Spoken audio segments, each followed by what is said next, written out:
लोग आपको उसी समय तक याद करते हैं लोग आपको उसी समय तक याद करते हैं जब तक आपकी सांसें चलती हैं। इसलिए जब तक सांस चले तब तक भरपूर हर्ष उल्लास खुशी के साथ जीवन व्यतीत करें, क्योंकि आपके जाने के बाद आपका कुछ नहीं है।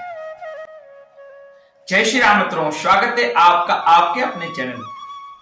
बंधुओं, यहाँ पर मैं मानस शंका समाधान के कुछ और प्रश्नों को लेकर आया हूँ, जैसे शिव और राम की सच्ची उपासना का रहस्य क्या है। श्री मानस में भगवान श्री राम कहते हैं कि शंकर प्रिय मम द्रोही शिव द्रोही मम दास, ते नर करम कल्प भरी घोर नरक मम पास। यहाँ शंका उठती है कि जो मनुष्य शिव जी का भक्त और रामचंद्र जी के द्रोह रखता है जैसे रावण, तो वह क्यों कर घोर नरक में पास कर सकता है।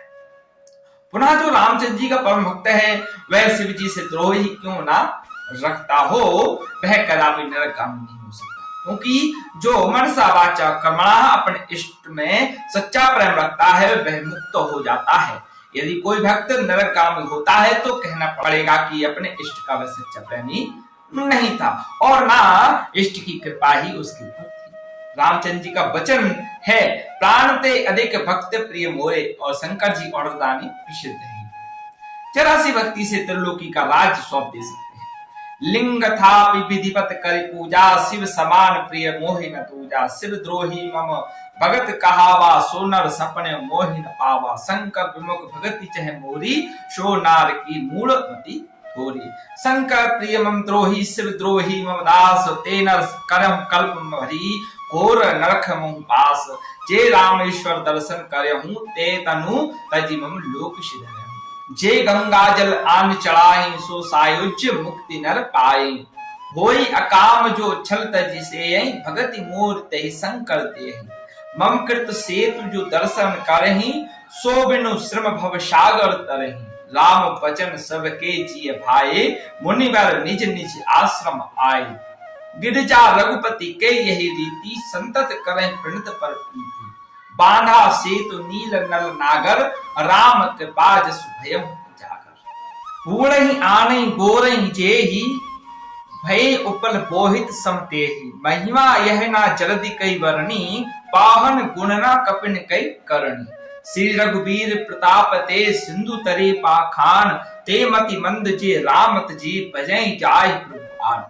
प्रयुक्त शंकाओं में विचार प्रकट किया गया है कि जो मनुष्य शिव जी का भक्त और राम जी से द्रोह रखता है, अथवा जो रामचंद्र जी का परम भक्त और शंकर जी से द्वेष रखता है, वह कदापि नरकगामी नहीं हो सकता। परंतु यह बात संभव नहीं है, क्योंकि श्री मुख के वचनों से ही यह सिद्ध हो रहा है कि शिव द्रोही मम भगत कहावा, सोनर सपने मोहि न पावा।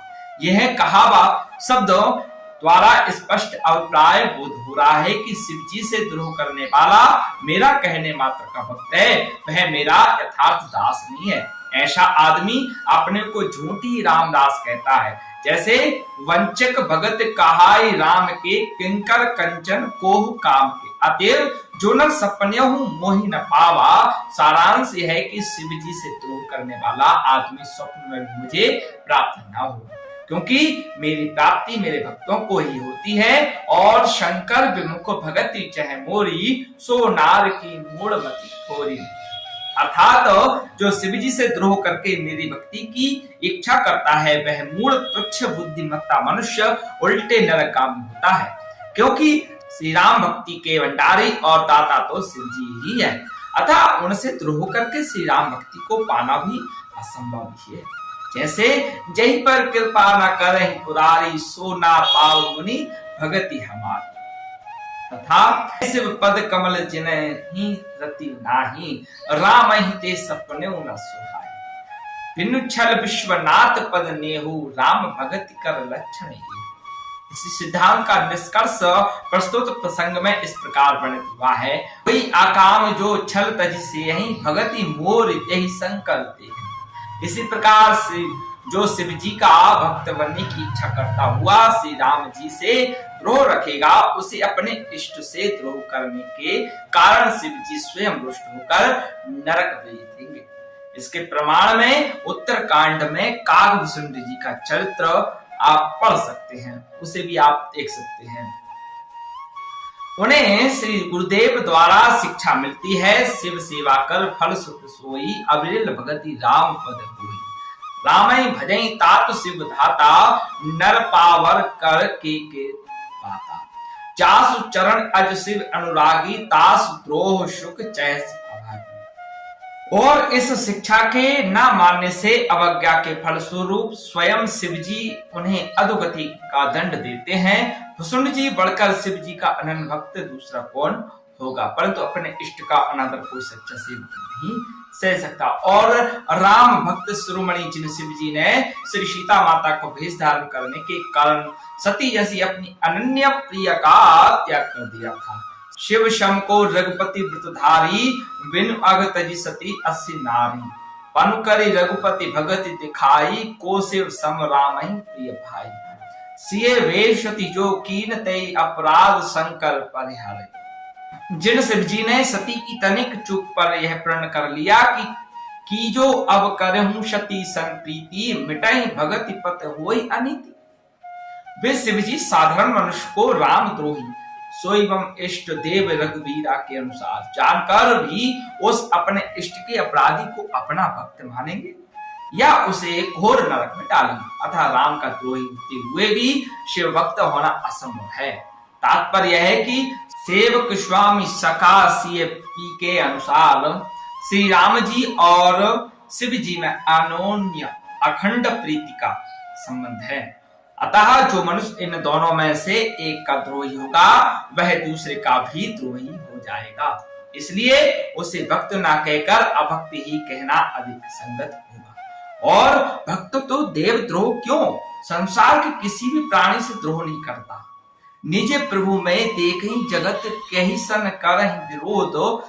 पुनः जहां अनन्य भक्त का लक्षण इस प्रकार बतलाया गया है कि सो अनन्य जाके असीम मति न टरई हनुमंत, मैं सेवक सचराचर रूप स्वामी भगवंत। वहां अपने शिव के परम प्रियतम से ही द्वेष करने वाला नरकामी ना हो तो फिर उसका और कहां ठिकाना लग सकता है। जब 14 भुवन एक पति हुए, भूत द्रोह तृष्टैनी सोई। अर्थात 14 भुवनों का एक मालिक हो जाने पर भी जगत के प्राणियों से द्वेष करने से पतन होता है। अतः भगवान राम और शंकर से द्रोह करने पर यदि कल्प भर नरक में वास करना पड़े तो इसमें अतियुक्ति क्या होगी। नरक से बचने का उपाय तो श्री रघुनाथ जी तथा शिव जी की भक्ति ही है। अतः जो मनुष्य भगवत और भागवत दोनों की भक्ति के विमुख है अथवा इनसे द्रोह करता है उसे महानरक मिले, इसमें कोई आश्चर्य नहीं है। इसलिए श्रीमुख से भगवान ने ही कहा है कि शंकर प्रिय मम द्रोही, शिव द्रोही मम दास, तेनर करहि कल्प भरी घोर नरक मुह पास। अर्थात जो अपने को शिव का प्रिय दास मानकर मुझसे द्रोह मानता है अथवा मेरा दास बनकर शिव जी से द्रोह मानता है वह वस्तुतः न मेरा ही भक्त है और न शिव जी का ही है, बल्कि वह हम दोनों का द्रोही है। अतः इस द्रोह के प्रायश्चित स्वरूप उसे कल्प भर घोर नरक में वास करना पड़ेगा। इस शंका में उदाहरण स्वरूप रावण का नाम पेश किया गया, परंतु वह भी जब तक श्री राम जी से द्रोह बिना किए शिव जी की तपस्या करता रहा तब तक भगवान शिव अनुकूल होकर उसे सुख संपत्ति प्रदान करते रहे। जैसे सादर शिव कहु शीस चढ़ाए, एक एक के कोटिन पाए, जो संपत्ति शिव रावण ही दीन दिए दसमातर इत्यादि प्रमाणों से सिद्ध होता है। परंतु जब उसने श्री रामचंद्र जी से द्रोह आरंभ किया तथा राम भक्तों, देवता और गौ और ब्राह्मणों को दुख देने लगा तब वही शिव जी उस रावण के विनाश में तत्पर हुए।